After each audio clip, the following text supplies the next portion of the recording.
Alors, les intervenants, donc je vais commencer par moi-même. Je suis Arnaud Straka, je suis directeur général de F24 France. F24 France, qui est la filiale française du groupe F24, qui est éditeur de solutions d'alerte et de gestion de crise.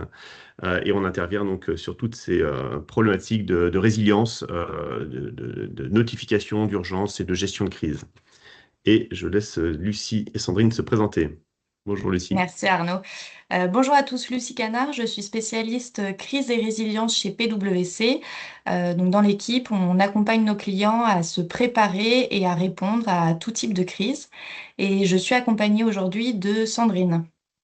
Oui, bonjour à tous. Donc, Sandrine Garot, je suis senior manager chez PwC France, spécialisée sur la filière défense et sécurité et sur les sujets de souveraineté et d'innovation pour les acteurs européens et pour les ministères en France, pour les industriels et les acteurs dans les territoires. Et on accompagne nos clients dans la compréhension des enjeux défense et des enjeux de préparation à la crise. Parfait, Sandrine, je te propose de démarrer. Très bien. Eh bien, comme l'a évoqué Arnaud en introduction et comme exposé dans le sujet d'aujourd'hui, les conflits et les tensions géopolitiques hors des frontières de l'Europe peuvent être perçus comme des conflits lointains, mais ils ont malgré tout des implications sur notre territoire et ils soulèvent de nombreux enjeux en termes de souveraineté et d'autonomie de la France. Alors, on a souhaité mettre en exergue ce matin trois grands types de conséquences pour les territoires. Tout d'abord, des enjeux économiques, puisque les conflits se traduisent par une aggravation de la crise économique, une hausse de l'inflation et une fragilisation de la croissance qui était déjà faible. Et cette crise impacte directement les territoires à travers la hausse des coûts. Donc, on parle des coûts de l'énergie, des coûts des matières premières, des coûts du transport logistique, voire même des coûts des assurances, avec un risque de fragilisation des opérateurs économiques, de fermeture d'usines, d'entreprises et des difficultés pour l'ensemble des acteurs à fournir les services et les différentes activités. Au-delà de l'inflation, il y a aussi le ralentissement de l'activité économique qui est lié à la désorganisation du transport commercial. Et on le voit aujourd'hui avec la fermeture de certaines voies maritimes, donc qui entraîne des hausses sur les délais d'approvisionnement, des ruptures de chaînes d'approvisionnement, avec des conséquences qui sont importantes sur la capacité des acteurs économiques à réaliser leurs activités, à livrer les produits et les services. Et ce point a une résonance très particulière en fait dans le contexte actuel de préparation à ce qu'on appelle l'économie de guerre ou l'économie de crise, parce que la résilience de la nation, elle repose sur une industrie locale et nationale qui est réactive, mobilisée et en capacité de produire plus vite et en plus grande quantité sous un court préavis. Donc, ces sujets économiques et de ralentissement de l'activité ont un vrai impact sur cette capacité de résilience. Ensuite, dans les autres enjeux, on a voulu souligner les enjeux sécuritaires, donc les enjeux de sécurité, de protection des moyens, des ressources, des outils dont disposent les territoires, alors que les conflits s'accompagnent déjà et vont s'accompagner d'une intensification d'actes de malveillance sur ces moyens.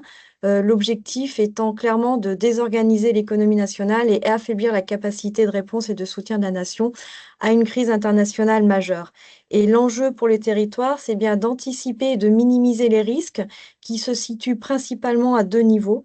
Donc, on a le niveau cyber, hein, on vit tous en tant que citoyens et en tant qu'acteurs économiques, l'intensification et la complexification des attaques cyber qui ne sont plus seulement le fait de hackers qui souhaitent monnayer en fait des rançons, mais de plus en plus des attaques qui sont menées par des États-nations dans le but de désorganiser, de désinformer, de perturber le fonctionnement de l'État, de fragiliser les industries et de finalement réduire les efforts de préparation et de réponse à une crise majeure. Le cyberespace est vraiment défini comme un domaine de conflictualité à part entière. Et si aujourd'hui les opérations militaires ont plutôt lieu loin de nos frontières, notre économie et nos territoires sont des cibles des conflits dans cet espace cyber. Il faut s'attendre à une intensification de ces attaques. L'autre aspect sécuritaire, c'est la protection physique des infrastructures qui sont déjà et seront victimes d'actes de sabotage et de vandalisme.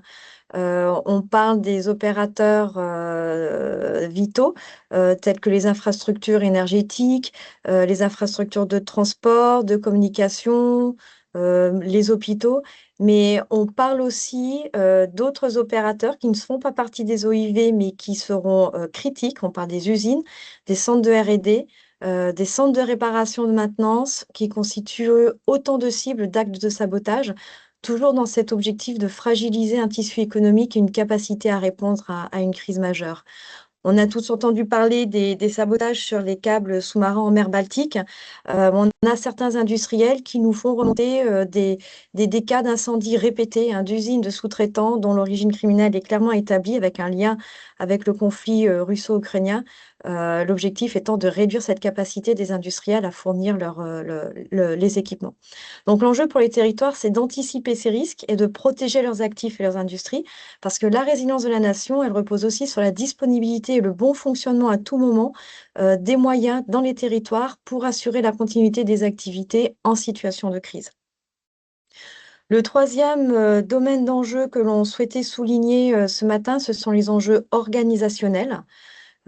Puisque le contexte géopolitique impose une capacité d'action qui soit rapide, qui soit coordonnée et intégrée sur le territoire national. Donc aujourd'hui, il existe des dispositifs de gestion de crise, hein, et des chaînes de commandement qui sont bien établies, qui sont testées, qui sont éprouvées et qui sont déclenchées en cas de crise et qui permettent une interaction efficace entre les différentes forces impliquées. Donc on parle des forces armées, on parle aussi des autorités civiles, des forces de sécurité civile, les préfets, les élus, les différents services de l'État. Donc, la question de la coordination civilo-militaire, elle est traitée à travers ces chaînes de commandement, mais elle se pose aujourd'hui de façon plus large, en incluant les acteurs des territoires, c'est-à-dire les entreprises, les administrations et la population qui peuvent contribuer à l'effort de résilience de la nation en mettant, alors pardon, c'est toujours le slide précédent, Bien sûr. en mettant donc à disposition des moyens et des capacités, des compétences qui seront utiles et soutenir la réponse à une crise majeure. Et cette coordination peut prendre plusieurs formes, hein. On parle de réserve industrielle, de réserve nationale, de conventions signées entre les industriels entre eux, de conventions signées entre les régions et le ministère des Armées. Certaines régions ont déjà commencé à signer ces conventions. En tout cas, quelle que soit la forme de cette coordination, elle doit s'anticiper, elle doit se structurer et elle doit se tester avant la crise pour qu'on puisse être prêt. Et l'autre enjeu organisationnel, c'est celui de la réquisition pour les besoins de la nation. Alors, c'est un régime un peu particulier qui est mis en œuvre par décret et qu'on a peu connu depuis la fin de la guerre froide. Il y a eu quelques cas rares de réquisition de compagnies aériennes pour évacuer des ressortissants français, mais globalement, on n'a plus l'expérience des réquisitions. Or, il y a un décret qui a été sorti fin 2024 qui a rénové ce régime et qui prévoit que l'État peut ordonner un certain nombre de mesures en cas de préparation à une crise majeure. On n'attendra pas la crise, mais déjà la phase amont de préparation de la crise majeure, l'État peut demander aux entreprises de réquisitionner certains moyens. Donc ça aussi, ça s'organise et ça s'anticipe. Alors là, on a parlé des enjeux et des contraintes, mais les enjeux de résilience sont aussi une opportunité pour les territoires. On parle de structuration et de développement de filières de défense, la réindustrialisation, le shift to defense, la valorisation d'innovations civiles pour les applications défense, le renforcement du lien armée-nation, le développement de bassins de compétences critiques pour la défense et les coopérations entre les régions et avec l'Europe. Ça, ce sont autant d'enjeux sur lesquels les acteurs territoriaux peuvent collaborer déjà entre eux et avec les administrations centrales, et je pense notamment au ministère des Armées, qui œuvre beaucoup pour développer justement ces bassins de compétences. Voilà pour les enjeux et les opportunités pour les territoires. Maintenant, comment la nation se prépare? Et on peut passer au slide suivant.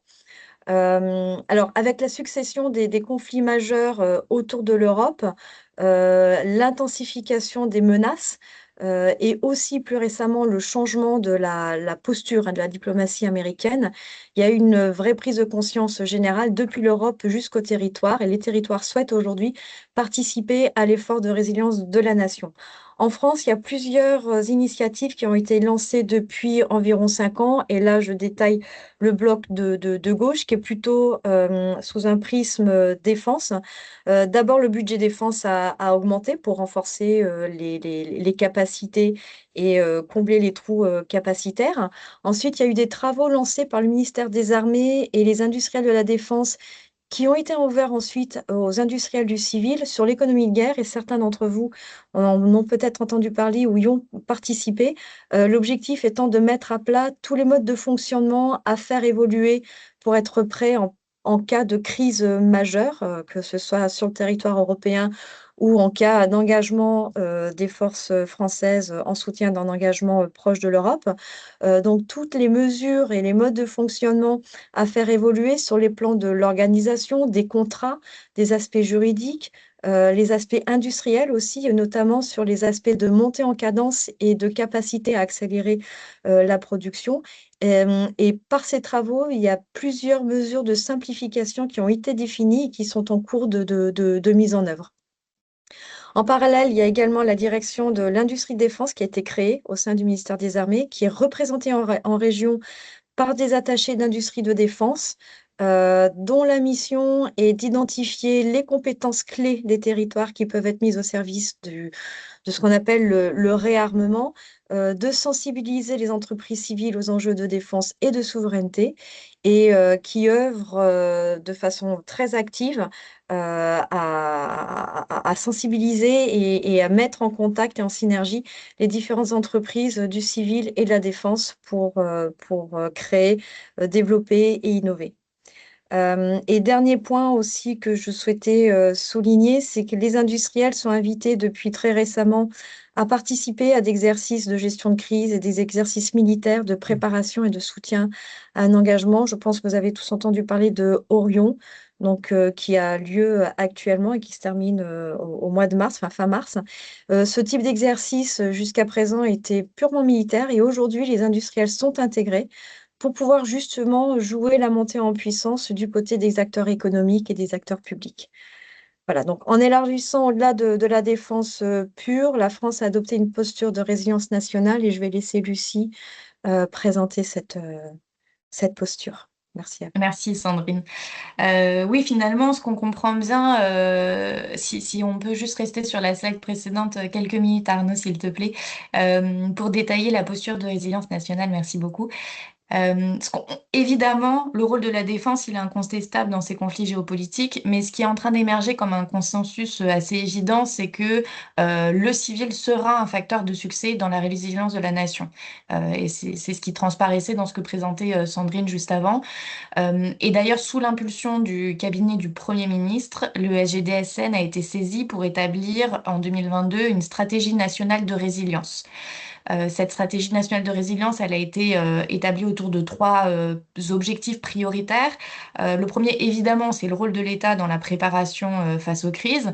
Mais on retrouve également dans ces objectifs prioritaires la mobilisation de toutes les capacités humaines et matérielles et le développement de ces capacités qui seront nécessaires pour faire face à ce type de crise. Et enfin, cette stratégie, elle établit aussi le rôle de tous, et notamment le rôle des citoyens, dans la résilience de la nation, qui nécessite d'adapter la communication publique. Donc ça a été fait en 2022, et en juin 2025, des travaux ont été relancés pour établir une stratégie nationale de résilience resserrée à l'aune de la dégradation du contexte international. Et cette stratégie nationale de résilience resserrée, elle a établi deux priorités. La première, c'est la continuité de la vie de la nation, et la deuxième, c'est la mobilisation de tous et la mobilisation citoyenne au service de la résilience de la nation. Et trois exemples d'actions prioritaires, il y en a plus que trois, hein, mais trois qu'on voulait souligner aujourd'hui et ce matin, qui illustrent bien le rôle de tout un chacun dans cette stratégie nationale de résilience. La première, c'est la résilience des réseaux essentiels 24 heures sur 24 et 7 jours sur 7. Et donc, dans les réseaux essentiels, on va retrouver notamment les télécoms, l'énergie ou encore l'assainissement. Donc là, on commence bien à comprendre le rôle du civil et du privé dans la résilience de la vie de la nation. Le deuxième exemple d'action prioritaire, c'est l'identification des biens vitaux dont parlait Sandrine juste avant, et surtout la remédiation des vulnérabilités d'approvisionnement. Comme l'expliquait Sandrine, les conflits géopolitiques ont une forte propension à perturber les chaînes d'approvisionnement et ça a bien été identifié dans cette stratégie nationale de résilience. Et la troisième action, exemple d'action prioritaire dans cette stratégie nationale de résilience resserrée, c'est de disposer d'un vivier de compétences mobilisables sur ces situations de crise majeure. Donc on a ici aussi, donc on parlait de la défense, on parlait du lien civilo-militaire au niveau de l'administration, mais finalement cette stratégie nationale de résilience qui est bien portée par l'appareil étatique, ce qu'on se rend compte aujourd'hui, c'est qu'elle cible bien l'ensemble des acteurs du territoire. Et puis sur la slide suivante, on voulait faire le lien avec vous aujourd'hui sur le contexte réglementaire. Pourquoi? Parce que finalement, les récentes évolutions réglementaires, elles s'inscrivent dans cette philosophie, elles s'inscrivent dans cette histoire de résilience de la nation en fixant un cadre minimum de résilience. Et en particulier, il y a 3 directives européennes récentes qui sont DORA, NIS2 et REC que l'État français a choisi de transposer dans un même projet de loi, donc le projet de loi de résilience des infrastructures, pour fixer ce cadre minimum de résilience. Donc Doranis 2 qui sont plutôt sur le renforcement de la cyber-résilience face notamment au risque accru d'attaques de déstabilisation. Donc ce que ça demande, ça va être de connaître son système d'information, de connaître les risques et vulnérabilités de son système d'information, de savoir le protéger, de renforcer la sécurité de son système d'information, mais aussi de savoir détecter et réagir à tout incident de cybersécurité et savoir y remédier. Donc vraiment plutôt dans le cyberespace. Et puis en parallèle, on a REC qui vise la résilience des entités critiques. Et donc la manière dont l'État français a choisi de transposer REC, en tout cas dans le projet de loi qui est encore en étude aujourd'hui, c'est de renforcer le dispositif SAIV, donc le dispositif de sécurité des activités d'importance vitale, prévu au Code de la Défense. Et donc l'idée, c'est de passer d'une logique de protection à une logique intégrée de résilience qui renforce les obligations de continuité et qui adopte une approche tout risque. Voilà, donc cette transposition des 3 directives européennes, finalement, elles s'inscrivent bien dans la philosophie de la résilience de la vie de la nation. Et on a 3 points communs à ces directives qu'il est important de souligner. C'est le premier, c'est le renforcement de la coopération sectorielle et de la coopération entre le public et privé, qui est bien prévu dans chacune des 3 directives, notamment par l'obligation de notification. Donc obligation qui peut être parfois vue comme une contrainte, mais qui est justement une opportunité de renforcement de la coopération et de la mutualisation des ressources.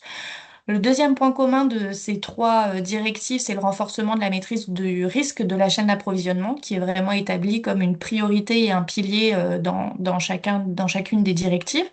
Et le dernier point, c'est un renforcement des sanctions qui vise à accélérer la mise à niveau des acteurs.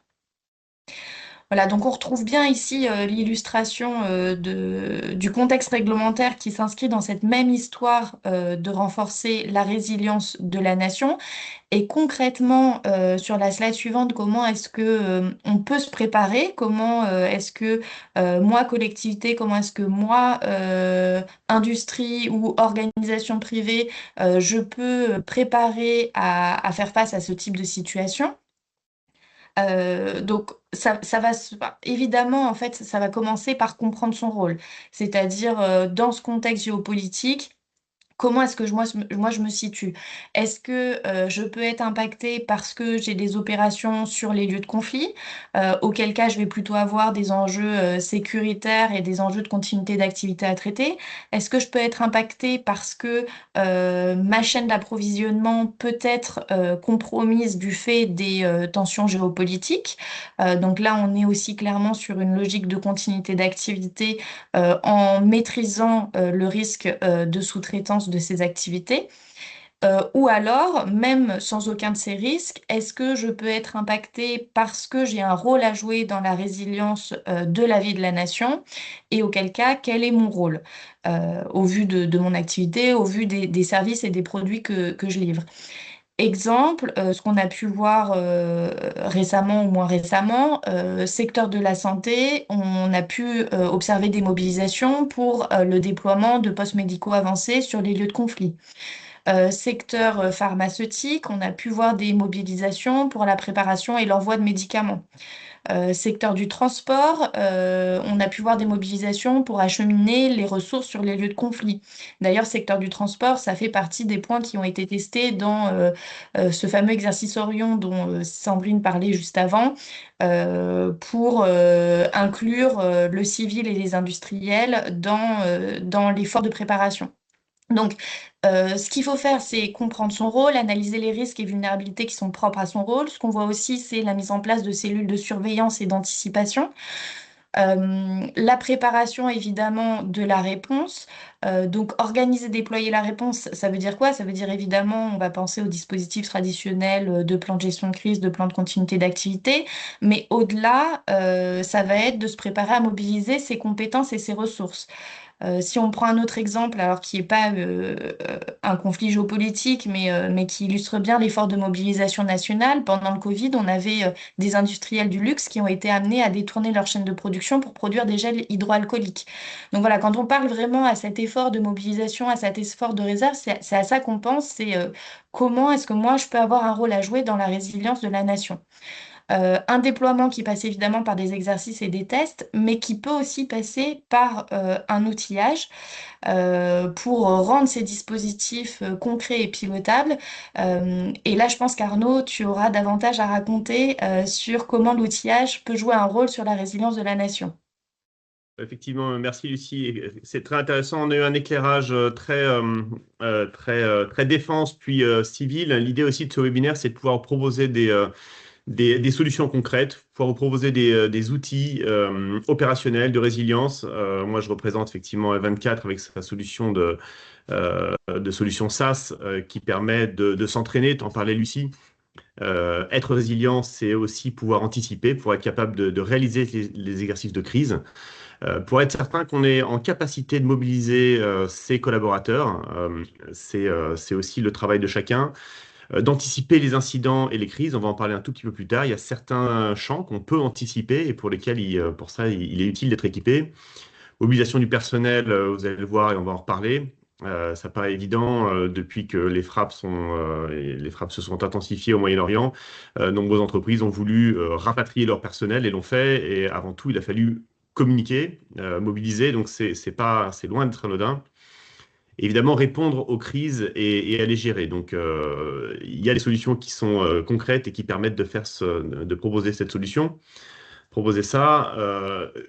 Un point qu'on peut également aborder, c'est la notion de duty of care. Duty of care, faut savoir quand même que depuis 2017, il y a une réglementation qui est assez claire là-dessus, qui est un devoir de vigilance des sociétés et sociétés mères, ces entreprises donneurs d'ordre, qui vous impose en tant qu'entreprise de prendre soin de vos collaborateurs, de pouvoir aller proposer des solutions, de pouvoir aller vous enquérir de vos collaborateurs. Et ça passe par différents aspects. Chez 24, on propose plusieurs choses. On propose une solution qui est orientée autour de l'alerte. Donc, le point central, c'est vraiment la solution de notification d'urgence, dans Emergency Notification System, qui va vous permettre d'alerter vos collaborateurs par des alertes multicanales, de les alerter aussi bien par téléphone, par SMS que par mail, que par d'autres applications également. D'avoir un retour, d'être en mesure de faire des safety checks, de savoir quand il s'est passé quelque chose, qui va bien, qui ne va pas bien, qui a besoin d'aide, qui ne répond pas. Et ça, en l'espace de quelques minutes, hein, sur un terrain de crise, c'est extrêmement précieux d'avoir ce genre d'informations. Donc, le cœur de notre activité, c'est l'alerte, mais également en amont, on met en place une solution de Travel Risk Manager. Travel Risk Manager, ça vous permet aussi, en fonction d'une zone dédiée, en fonction des informations qu'on a avec les agences de voyage avec lesquelles vous êtes liés, on sait très bien qui est dans quelle zone, que ce soit un ouragan qui s'approche à frapper des côtes, comme à des frappes aériennes sur des zones ou sur Dubaï, par exemple. vous allez être capable très rapidement de savoir qui se situe dans cette zone-là et de pouvoir les alerter spécifiquement, que ce soit eux qui soient situés là via vos bureaux ou même leur famille qui soit située là. Ça constitue également un souci majeur pour vos collaborateurs et il faut aussi qu'en tant qu'entreprise, que vous puissiez prendre ça en compte et les alerter et pouvoir commencer la communication. Donc cet aspect de Travel Risk Manager, de communication intense, nous amène aussi sur la partie gestion de crise. La gestion de crise est d'avoir tout dans une solution comme ce que l'on propose chez F24, une solution globale où vous puissiez également avoir cette gestion de crise qui permet d'afficher toutes les informations, d'avoir un tableau de bord, d'avoir des actions suivies, d'avoir une main courante. Donc on a centralisé tout ça dans une solution globale qui permet donc d'avoir la vue sur l'incident, de savoir ce que vous avez à faire très très précisément, d'avoir une main courante automatisée. Voilà, donc on va vraiment, on part d'un constat et on propose une solution qui vous permet d'aller vraiment au bout de votre devoir, en tout cas d'entreprise et d'employeur. Un cas qui est très intéressant, qui est arrivé la semaine dernière, l'un de nos clients qui est basé aux Émirats Arabes Unis, nous a appelé vers midi mardi dernier suite au bombardement de data centers par des drones. Ils utilisaient une solution, l'un de nos concurrents, qui est une solution internationale pour lancer notamment des SOS. Ils se sont rendus compte qu'effectivement leur data center avait été bombardé, donc plus de problème, plus de communication possible. Et à partir de là, ils nous ont demandé de rétablir très rapidement un lien pour pouvoir alerter l'ensemble de leurs collaborateurs, aussi bien à Abu Dhabi qu'à Dubaï. Et en fait, dans l'après-midi, on a pu mettre en place la solution et le temps qu'on récupère leur listing de collaborateurs, en moins de 24 heures, ce client était capable de pouvoir alerter ses collaborateurs, les mettre à l'abri et organiser le rapatriement quand il y avait besoin. Donc, on sait pouvoir être également extrêmement réactif dans des moments très utiles. Voilà, c'est une solution qui est redondante. Avec un vrai support 24/7 de l'équipe F24. Quelques mots maintenant sur F24. Il nous reste 2 minutes. Je dois juste terminer sur ça. Donc, pour ceux qui ne nous connaissent pas encore, F24, c'est une solution. On est le premier fournisseur fournisseur européen de solutions d'alerte et de gestion de crise depuis 26 ans maintenant. On est souverain européen, solution est créée en Europe, elle est hébergée en Europe. Et on est présent dans tous les pays que vous voyez sur la droite et on travaille notamment avec des acteurs majeurs comme vous voyez les références, que ce soit le Real Safran, mais également les aéroports de Paris. On est aussi très présent dans le secteur hospitalier en France avec des groupements hospitaliers. Donc aussi bien pour déclencher les plans blancs, pour suivre les plans blancs, que pour protéger des OIV, les opérateurs, on en parlait, des opérateurs d'importance vitale. La communication est absolument clé dans ces éléments, dans ces moments de crise. Donc, il faut être outillé. On parle de l'anticipation. Vous avez les moyens d'anticiper. Vous avez les moyens de mettre en place des solutions d'alerte, celles-ci ou des solutions similaires. Voilà, c'est important que vous ayez cette connaissance-là. Voilà, pour fermer la parenthèse sur F24, je voulais vous laisser avec les coordonnées de chacun. Donc, vous avez eu Lucie Canard, donc, qui est spécialiste et résilience crise. Vous voyez son adresse mail chez PwC, ainsi que Sandrine Garot, qui nous a fait une analyse très intéressante sur le secteur de la défense chez PwC. Et vous retrouvez également son mail ici, ainsi que mes coordonnées à moi donc Carlos Raka. Voilà, n'hésitez pas à nous contacter par nos mails si vous avez un intérêt pour en savoir un petit peu plus sur ces sujets-là. Et voilà, je vous remercie pour votre attention à tous. On continuera à faire des webinaires. Ce webinaire sera enregistré, vous pourrez le retrouver. Je pense que vous recevrez un email. Et voilà.